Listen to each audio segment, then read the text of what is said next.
Telangana assembly में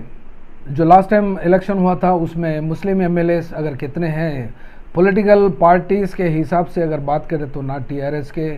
ना कांग्रेस के, बीजेपी की तो होने का सवाल ही नहीं पैदा होता, वो इसलिए कि वो लोग मुसलमानों को टिकट नहीं देते। तो आइए देखते हैं, 119 एमएलए सीटों में सिर्फ और सिर्फ 7 एमएलए ऑल इंडिया मुस्लिम मजलिस इत्तेहादुल मुस्लिमीन AIMIM की पार्टी 7 सीटें जीती हैं,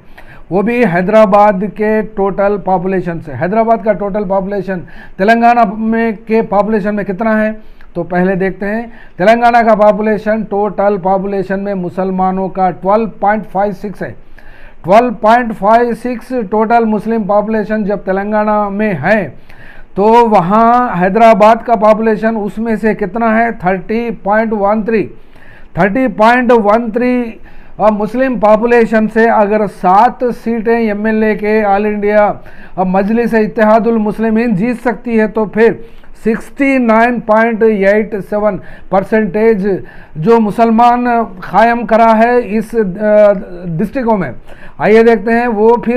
डिस्ट्रिक्टों में भी ये all India Muslim Ittehadul Muslimeen जमात क्यों कांटेस्ट नहीं करती, जहां पर जीतने का भी मौका हो सकता है, जहां पर परसेंटेज के मामले में देखें तो मेजॉरिटी तो नहीं हो सकता, लेकिन एक considerable size of Muslim thickest population ये डिस्ट्रिक्टों में देखा जाता है। आइए देखते हैं निज़ामाबाद, रंगारेड्डी, संगारेड्डी, मेड्चल, मल्काजगिरी, महबूब नगर, विकाराबाद, कामारेड्डी, नलगोंडा और आदिलाबाद। और जो मुस्लिम पॉपुलेशन 12.5 के हिसाब से 119 एमएलए सीट में मुसलमानों के लिए कितने होने चाहिए, 15 सीटें तो कम से कम होने चाहिए एज पर पॉपुलेशन फार्मूला। तो फिर ये हिसाब से 15 सीटें देखें तो ये 9 डिस्ट्रिक्टों में भी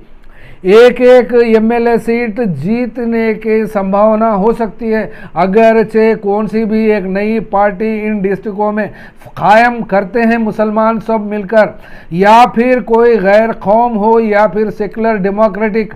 फॉर्म में जो पार्टी कायम करती हैं, तो फिर इस 9 डिस्ट्रिक्टों में से कंपल्सरीली 7 सीट टू 9 सीट्स जीत सकती हैं, और मुसलमानों का पॉपुलेशन 12.56 को जो 15 सीटें बनती हैं उस 15 सीटों में अपने बराबर की हिस्सेदारी हो सकती है, बशर्ते कि एक और मुसलमानों की पार्टी यहाँ बन सके।